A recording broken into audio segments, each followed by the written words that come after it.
everybody. Welcome back to Channeling Erik, the YouTube channel. We took a little respite. I needed a rest. I've never taken much of a day off for I don't know how long. And so I'm glad to be back with my lovely friend and medium extraordinaire, Veronica Drake. Hi, Veronica. Hey, hi, everybody. I've missed you. Yeah, and we have some old YouTubes that I will sort of stagger in. I'll put some new ones, and then I'll try to get rid of the old ones from before the hiatus. Get rid of them. Oh, well, whatever. So how's our boy? Is he there? He is definitely here. I just took a big, deep breath to get myself grounded and centered because I'm going to tell you, while we took vacation, he did not. Uh-oh. Oh, what did he do? He's been joining me on all of my readings, and he has been, he's been teaching me. I mean, literally, he's been teaching me. He and I have had sessions. He's kind of like my therapist, I think. Oh, awesome. But, he is here, and just for those of you that are new to the way that I connect with Erik, Erik stands to my right-hand side. Mm-hmm. And so if I tend to look off, it's because I literally can feel him and I can see him. You're so lucky. I want to do that. Mm-hmm. He's looking a little scruffy today. Uh-oh. Well, that's his usual thing. Mm-hmm. All right. So, hi, Erik. I love you, sweetie. I miss you so much. Hi, Mama. He says, I love you too. He's blown kisses. He said, I've been with you, and he was excited about the trip to Norway. Oh, boy, it was cold, but you loved the cold. You liked it. So you probably needed a break from me anyway. But today we're going to start off talking about religion. Erik, are you game with that? He's got the big thumbs up. He says, let's give it a whirl. Okay, let's do it. All right. So first I kind of want to know why religion?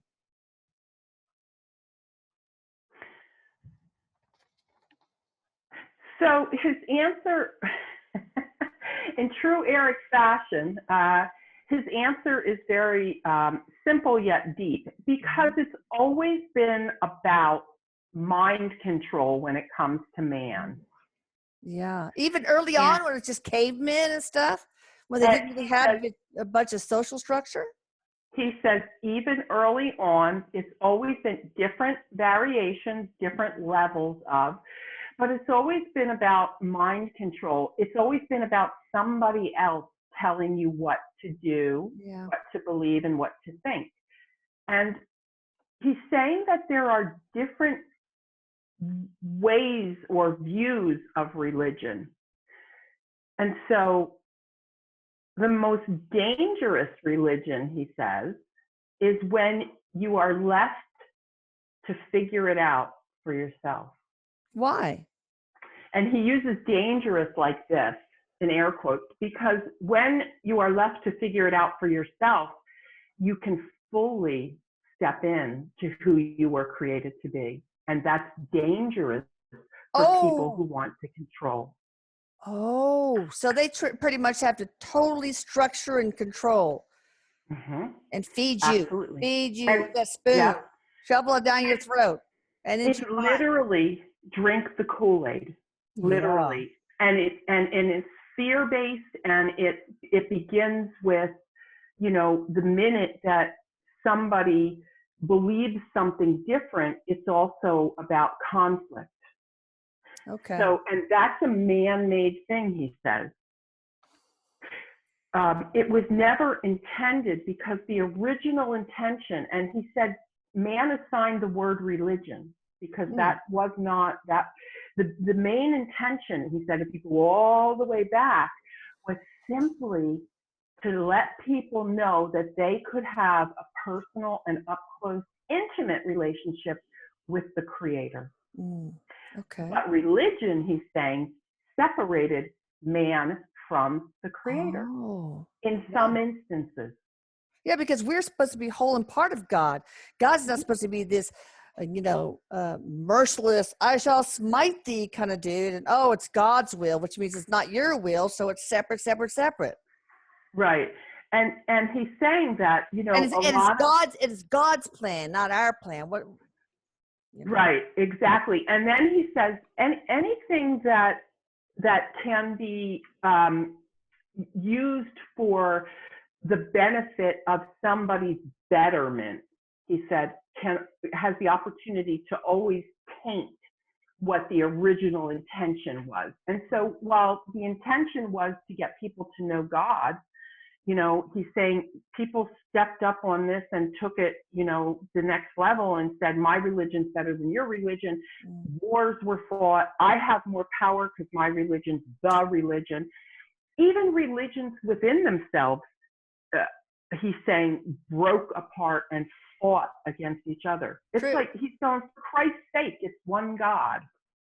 You know, it's really sad because I think there's been more deaths in the name of a religion than all the other wars put together. Maybe not, I don't know, but it seems like it. The Crusades, you know, now with the jihadis. I mean, every religion, or almost every religion, seems to have had their hugely violent past or even present. Well, he's saying no matter what the perceived context was for the war, any war, he says that the root of it is the basic fundamental differences in what people believed the creator to be. He said, you know, the Civil War, he's saying it was about this, but ultimately, if you boil it down, it really was a religious thing. Oh, really? Okay, why? How so? Yeah.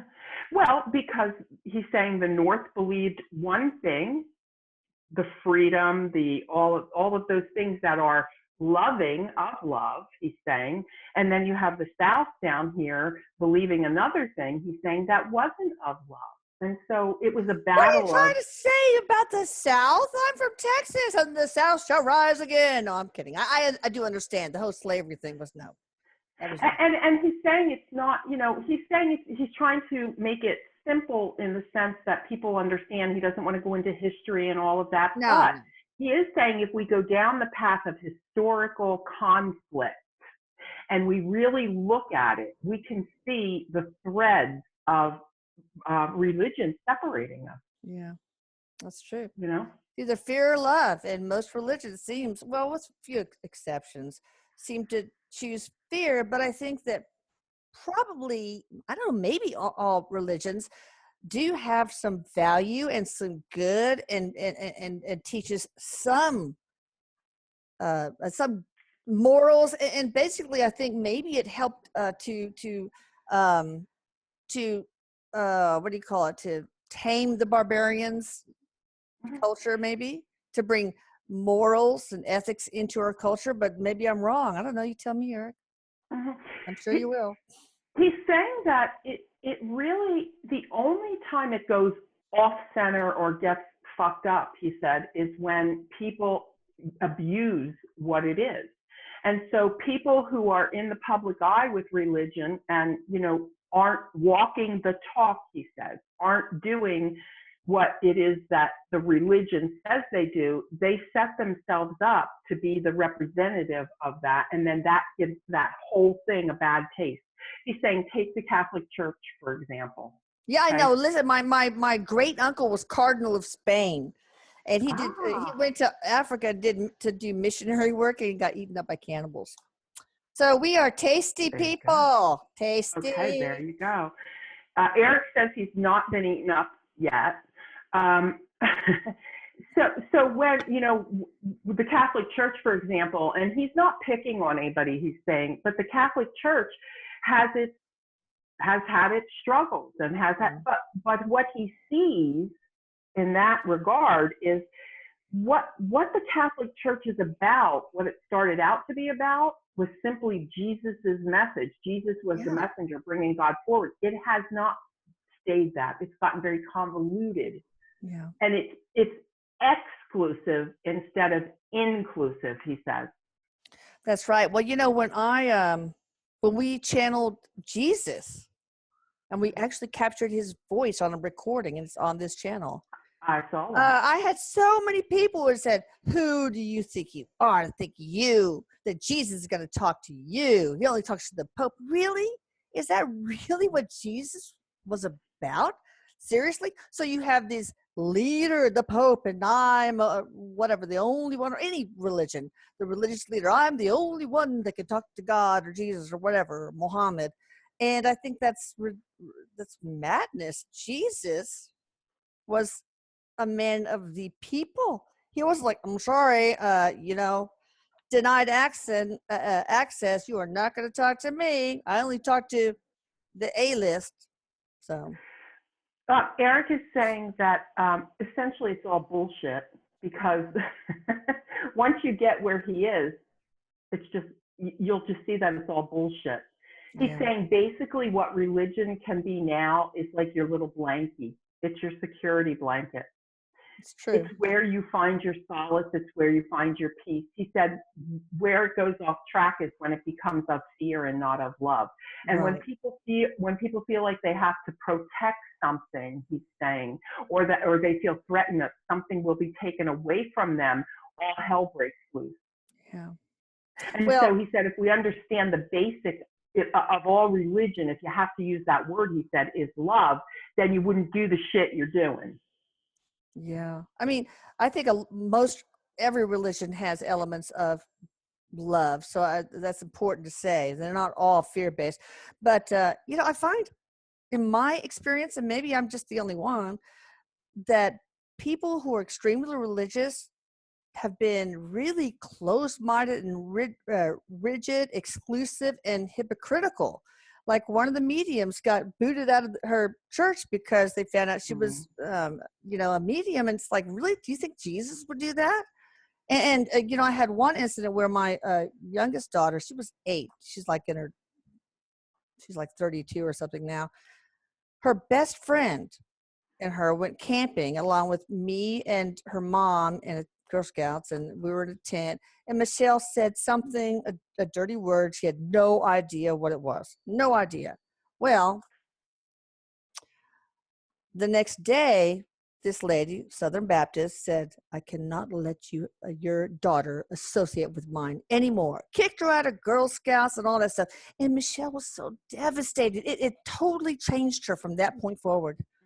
She had lost faith in humanity from that point forward. And I've seen that happen a number of times. So why are some super religious people so intolerant? Many of them are homophobic, and they're against channeling, and they attack mediums, and they attack us and our channel, and other people, and they exclude. Why I ask you? Yeah, he says essentially it's a pissing match, isn't it? Where we're going to get into a pissing match over who's better and what's better.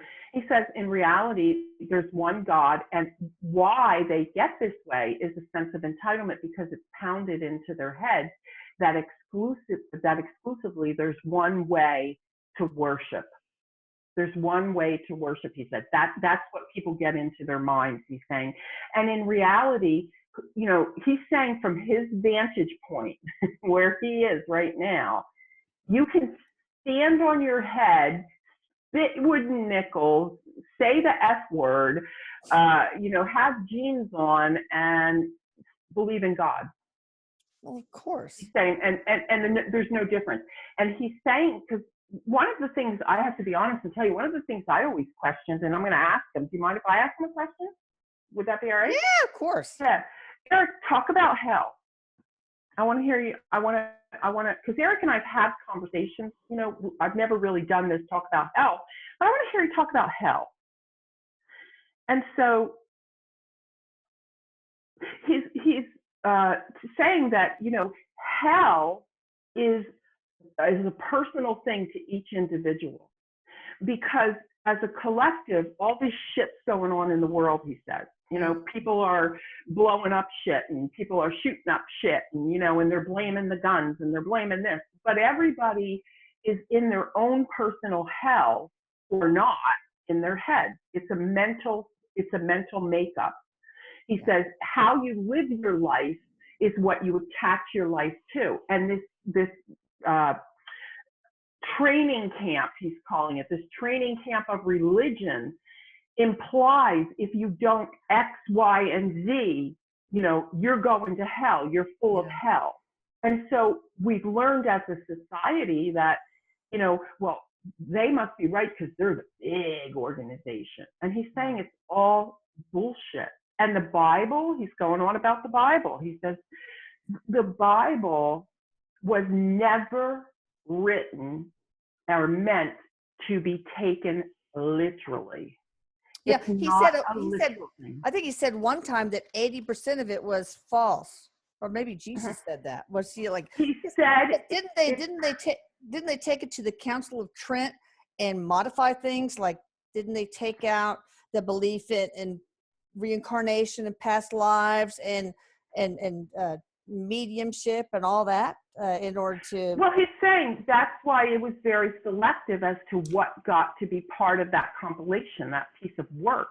He's saying what man didn't want put down, man moved out of the way. The Gospel of Thomas, the Gospel of Thomas, he's saying, very relevant in today's world, very progressive, very forward. Where is it? It ain't in the Bible, he says. So. Well, let me ask you this. So there's really no hell like the Bible explains it, or other religions perhaps, like an external, like fire and brimstone and all that. No, he says hell is running out of cigarettes. Okay. All right, so they changed that of the Council of Trent in order to better oppress and control people's minds. So was Jesus a medium? He's chuckling. He says Jesus was all of it. He was the original guru. He was the original seer, the original knower in his time. And so if you look at what Jesus did, he gave visions. He saw visions and gave them to the people and jazzed them up and said, come follow me. It happens every day, he's saying, in modern society. But guess what? People are fucked up. And the people that are leading this brigade, he's saying, they've got their own little hell going on in their head. Yeah. And Jesus, go ahead. Okay, so he was channeling visions, I'm sure probably dialogue and all that stuff. And yet we have people saying, you think you're talking to Erik, you're talking to the devil. And yet Jesus was the supreme medium. So why did the religious leaders want to, dispense with medium or consider medium, basically talking to the devil? What was the purpose of that?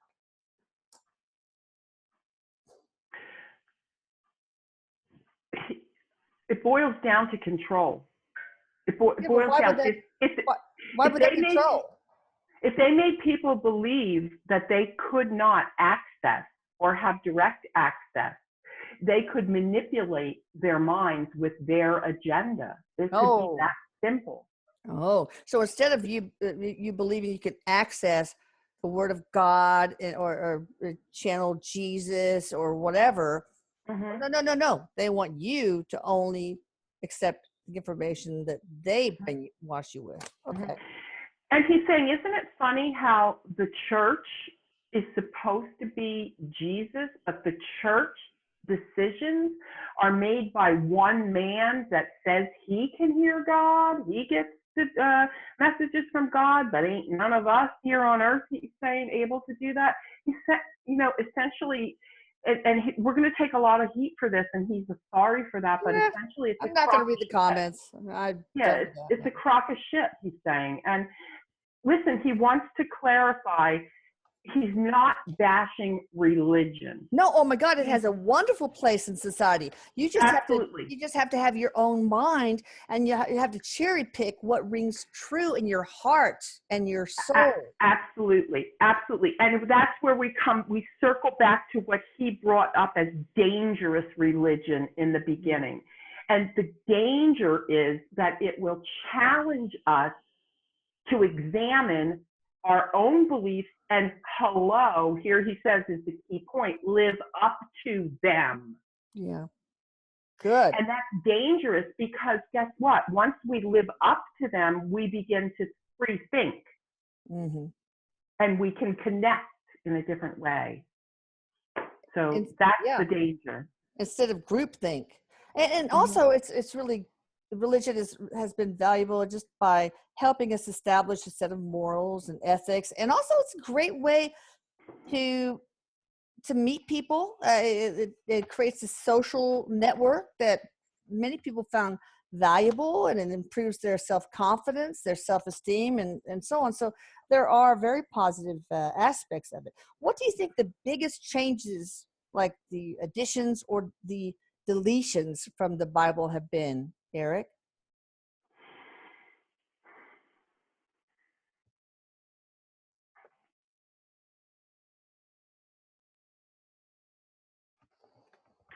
He's saying there was a lot of manipulation around same sex, a Okay. lot of manipulation, how it got worded, and quite frankly, he's saying there was a lot of same sex stuff going on Oh yeah. at the time that the Bible was written, but it was either powdered up, he's saying, softened up, or completely omitted to scare people into conforming. Because here's the thing, it was all about population and repopulation. Oh. And so if it was told that man could lay with man and it wasn't a sin, and woman could lay with sin, there wouldn't have been the repopulation for the empires that needed to grow at the time. And they needed people to new citizens to pay taxes and things like Yep. that. Okay. So that's what that was about. Well, I mean, also the Bible was written by the disciples, right? I mean, so they're humans, they have filters. Well, it's perception, he's saying. Anything you read is perception. Even when someone edits a book and there's truth and it's fact, he's saying, it's still edited with a certain perception. What Yeah. I might edit one way, you might edit a different way, he's saying. Okay, I gotcha. Now, what about what religion do you think? Well, you can name more than one. Aligns the most with just basic spirituality, like you and that you ascribe to, and Veronica and I. Buddhism, Hinduism. I don't know. He says from if you're going to talk about a formalized group meeting, he's saying unity, the The unity Unity Church. Oh church. yeah. Because it encompasses all of that other stuff and is very progressive and very forward thinking, and also includes things that are not necessarily of this three-dimensional world. Like what? The possibility that there's this intuitive stuff is real, and that we are part of the Holy Spirit, and we are that piece. The Unity Church, as he's saying, and I'm not familiar with this, so I'm gonna just, hopefully I can hear it right. The Unity Church is Bible-based, he's saying, but it diverts from the literal. So it is the most clear to understand in practical terms when you study the Bible. He's saying half the time the words in the Bible don't mean what they mean. Yeah. So And he's saying we yeah. have to keep the time frame in mind that these books were written, and the language that they were originally written in. Yeah, and the language has changed also, just the meaning of words, etc. So But um Unity Church, he's saying, is very inclusive. He likes that. He's saying, and overall, that's inclusive. what about Buddhism? What do you think about that? He's saying that's a beautiful philosophy, and some people can call it their religion. There's nothing wrong with that. And Buddhism is absolutely, he's saying, for stress management, for anxiety, Buddhism is the perfect path to take. Because if you are stressing and if you are filled with anxiety, Buddhism teaches you that nothing is permanent. Oh, I like that. And the reason he's saying that people get anxious is because they become attached to what they think should be. And Buddhism teaches at its core detachment. Ooh, nice. Okay. What do you think is the religion that strays the most from um, our spirituality beliefs? Um, Scientology. Oh, yeah, I bet for sure. All right, let's talk about Islam. Seriously, did Muhammad ascribe to killing non-believers?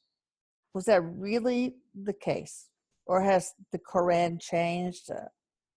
He's saying no, it got manipulated and it got tossed around and it got man-made and man-intruded.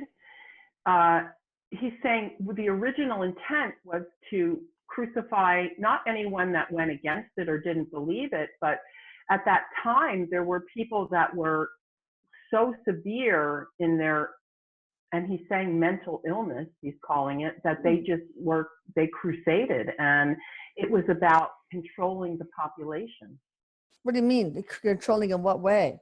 Controlling like killing so the population goes down, or controlling the minds, or Just controlling what was out, what burst out, what the outburst was. So if anybody was really, like today, in today's world, he's saying if you're mental, it's barbaric, we wouldn't kill you. But, back then, if you were mental screaming things against what was, and you just didn't make any sense, you were killed.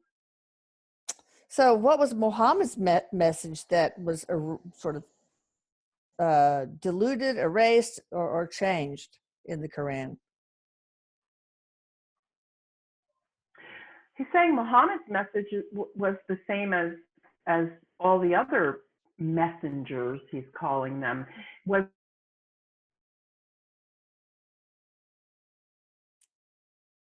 Uh-oh.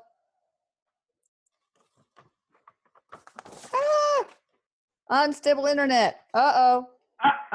It's okay. Am I back? We're back.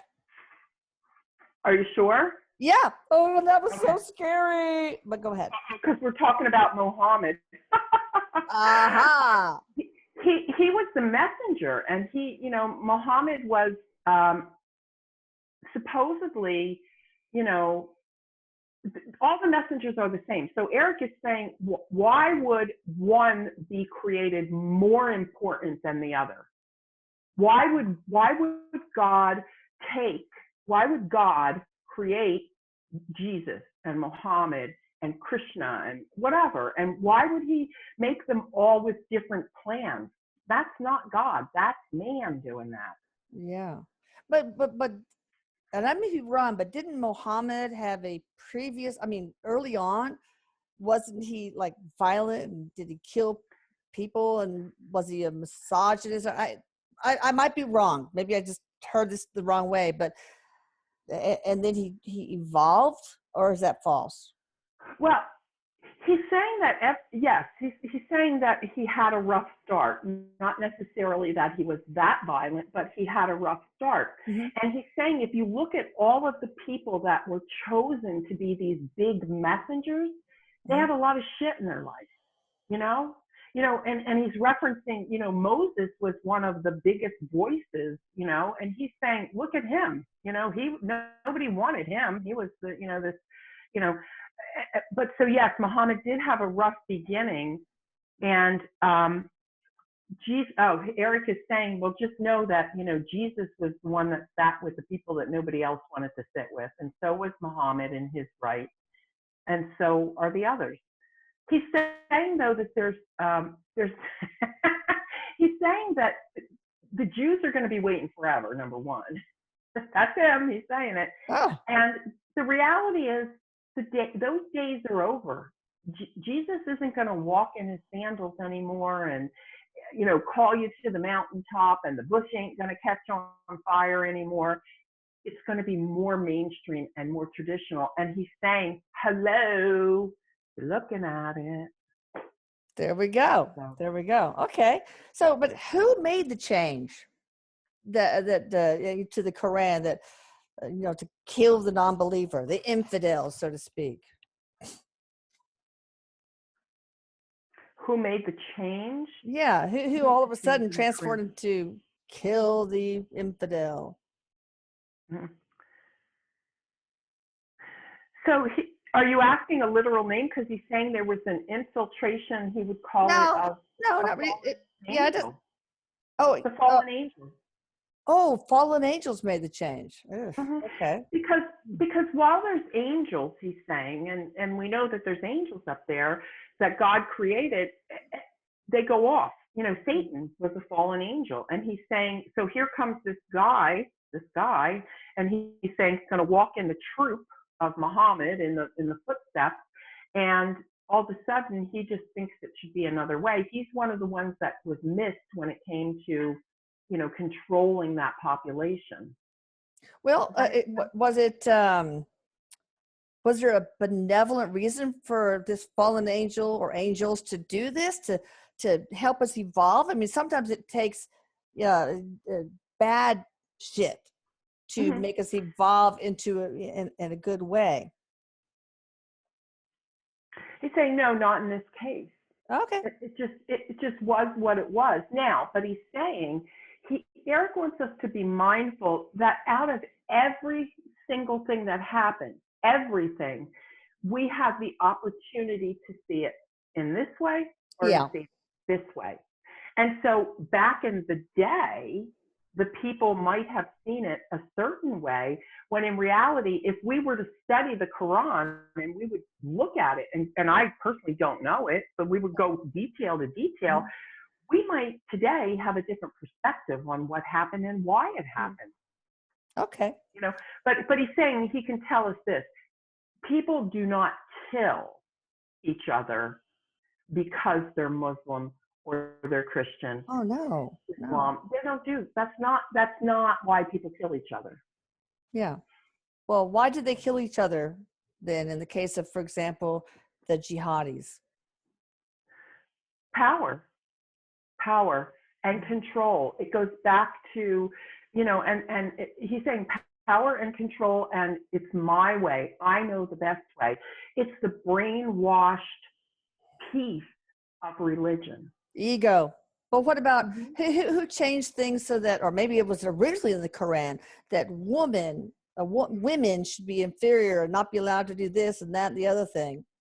Well, Erik is saying that was always part of it, and that goes back to, women were not looked upon as equals ever.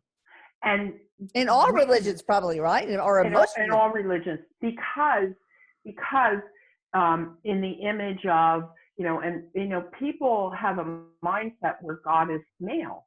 And in reality, Erik is saying God is not male or female. Angels are not male or female. There's no gender, but to give humanity a comfort level with it, they assign a gender to it and a name. So he swings both ways. Yeah. Well, and that's the thing. That's the original creation. It's the man that came in and said, "Oh, don't you lay with a man, because how are we going to get more people?" Yeah. What about the virgins in the afterlife? Are they there for the jihadis?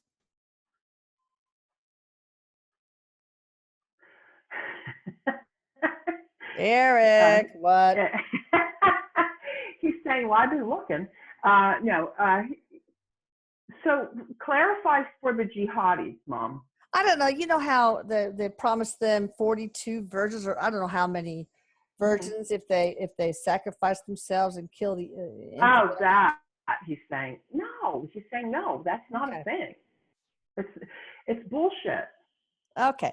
Now, what is going to happen to the it's not just the jihadis, but these religions that are so violent and take so many lives. What lies in the future, and how can we help them find a peaceful way of spreading their religion? He says, here's the thing. It has always been this way, he's saying. However, due to the increased population, the increased publication, it's more and more prominent. Now, he's saying there are more cases because there are more people. Yeah. Which, so he's saying if you look through history, it's never really eradicated itself from the beginning of time. It's always been who will have the last word, who will get the last laugh, who will win, he's saying. The only thing that conquers this, he says, is when we stop trying to split hairs and stop trying to define our differences. Oh. Very adamant about that. Because he's saying we can be different and we should be different, but we don't have to be angrily different. Yeah, I mean, there's no way. Why shouldn't we focus on what we have in common? But I also think that helping their economy. I mean, when you're in poverty, and barely can survive, sometimes it's really easy to go into the anger mode, the fear mode, the ego mode. But also, I think elevating women, educating them, giving them the power or equality that they deserve, maybe they can be leaders that will help bring peace to these religions. What do you think? And he's saying that that's exactly what needs to happen. As we're moving into this year, he's saying this is the year of female energy. So, he's saying this is the year where even males will step into their female essence. And as we deal on a political level, you're going to see more of a female approach, where he's saying females can be direct, but they have a sense of caring and compassion. And so while the feminine energy can be direct and get a different result than the male energy. Direct. Go women power. Yeah, girl power. Yeah, we need a matriarchal society more, I guess. Absolutely, but not the one that was out there. Never mind. Yeah. I digress. I know. So he's saying that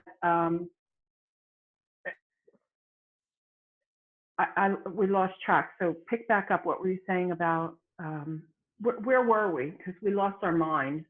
We're finished with that. I mean, I just got a couple of more points, but okay. So what about two more things? What about the celebrity preachers that are like multimillionaires and all that? How do you feel about that, Erik? I won't mention names. He says if there were a hell, there'd be a special chair just for them. Oh boy. Now let me back up here, because do not send me hate mail, because God knows I get enough. But let me just God knows everything. Yes. Clarify. Every time I open my mouth, it's like somebody's ready to punch me in it. Okay. Let me clarify.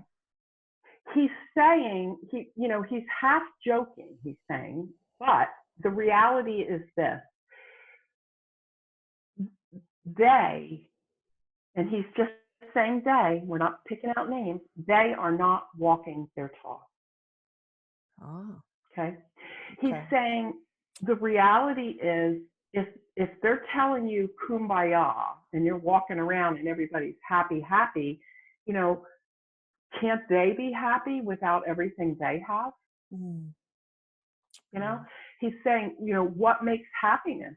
Like, is it the guy on the corner that doesn't have a roof over his head? He gets his food out of a garbage can to eat, or because that guy thinks the guy that makes $7 billion a minute because he's selling everything and filling up the stadium, Now, he does say, he did back off a little bit, and he does say, hope isn't a bad thing. Hope isn't a bad thing. But he said at the end of the day, it all comes down to money, and it's about the money. That's too bad. Now, but I do think some of these celebrity preachers do have very positive, good messages. Yes. And I know that they do,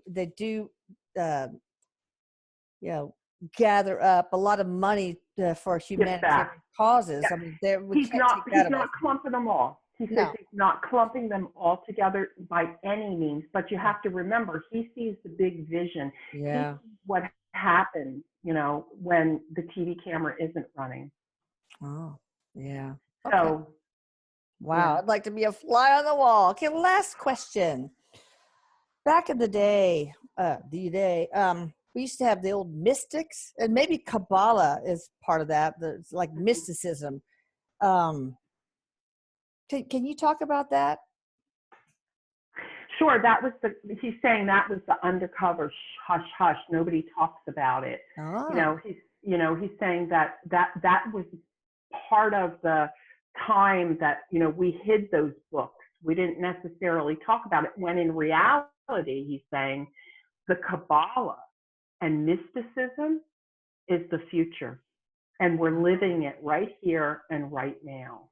I don't know very much about it, but if you want an accurate representation, he says, go to the Kabbalah, research the Kabbalah. it seems like from what I hear, there's a lot more in that were shared by the ancient mystics, and maybe Kabbalah, Kabbalism, or what do you want to call it, that it aligns with what you and I believe, Veronica, and our membership and stuff. Yep. And that's what Erik is saying. That's a beautiful tool that he would like people who are struggling to go research the Kabbalah. Okay. He's saying it's not, he said it's got a, he's saying that yes, it has gotten a bad rap where it can feel cult-like. Mm-hmm. So he wants people to understand that it's using your free will and using your mind, your own understanding. He's saying this is where you're tiptoeing into that dangerous religion, where you will absolutely walk away from this thinking your own way. Yeah. Not telling you how to think. Yeah. Yeah. Don't let people tell you how to think, people. You need to listen, think here with the heart. And it's based on love, he's saying, based on love. Right. And I don't know about you guys, but when I feel like something is really true, it feels different in my heart. I feel like this absolute knowingness that, and so we need to listen for that. Anything else you want to add, Erik or Veronica? He's saying that he put all this out there, and he just wants people to not take it to heart if it's, like you just said, if it doesn't feel right. He really is encouraging free will, free thinking, and he's saying at all costs, if it doesn't represent or replicate love, how can it be any good? No. Of course not. And so he wants you to think about that. And he's saying that no one should fight over whose God is better, because, he's sitting back now and he's very like, there's one God. Yeah. And we're holding part of that too. So like a hologram. Absolutely. Like a hologram. Absolutely. 1,000,000%. Yep. All right. And Veronica, you can reach her at veronicadrake.com. But you might want to add something, Veronica. You got any openings for sessions? How could I do, and actually, my calendar just opened up. I was booked. All right. Solid until the end of March, but I had April openings, and I know that that's going to fill very quickly. So veronicadrake.com, and they are called angel readings when you book with me, but it's a combination of all of this. And Erik can join the session if you want to, right? Yes. Or anybody. Absolutely. That's absolutely. Cool. Absolutely. I channel Jesus. I channel Mother Mary. Erik comes in. There's a ton of learning that happens and revelations that come forward. That's awesome. All right. Well, thank you. I love you, Erik. Love you, Veronica. Love you. Love you, Mama. Until the next time. Bye.